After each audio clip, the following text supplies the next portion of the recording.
कोरडेवाडी जसं नाव आहे गावाचं कोरडेवाडी, तसं गाव हे पाण्या वाचून कोरडच पडलेलं आहे. ते बी आज गेली 35 वर्षापासून. कारण की 35 वर्षापासून या कोरडेवाडी गावाचा एक लढा चालू आहे, ते म्हणजे पाण्यासाठी. आणि गेली 2 वर्ष झालं आम्ही आंदोलन उपोषण करून निवेदन देऊन पोलीस इथलं प्रशासन असेल, इथले पुढारी असतील, प्रत्येकाला निवेदन देऊन थकलो. शेवट आज गेली 2 वर्ष झालं आम्ही आंदोलन उपोषण करून शासनाला हेच दाखवतो की आम्हाला पाण्याची किती अडचण आहे. कारण की कोरडेवाडी हे गाव एक गेली 35 वर्षापासून ज्याच्यासाठी झटतंय किंवा ज्याच्यासाठी झगडतंय, हा विषय फक्त म्हणजे फक्त पाणी. आज आमच्या गावामध्ये पिण्याच्या पाण्याची खूप समस्या आहे आणि ज्या शासनाने कुठल्या काही योजना राबवल्या आहेत त्या देखील 100% कागदोपत्री बोगस झालेल्या आहेत. पाण्याविषयी ज्या योजना आहेत, जल जीवन मिशन असेल, त्या 1.5 कोटीची योजना आहे. 1.5 कोटीमध्ये आम्हाला एक हांडा देखील पाणी प्यायला भेटलं नाही कोरडेवाडी.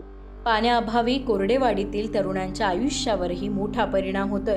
पाणी नसलं तर जगता येत नाही आणि धड कुठलं उत्पन्नही पिकवता येत नाही, म्हणजे थोडक्यात अन्नही नाही. ह्याच्यामध्ये एक 90% गाव म्हणजे कोरडेवाडीच नाही तर आसपासचा जो परिसर आहे आमच्या गावातला, एक 90% गाव पूर्ण ऊस तोडायला जाते.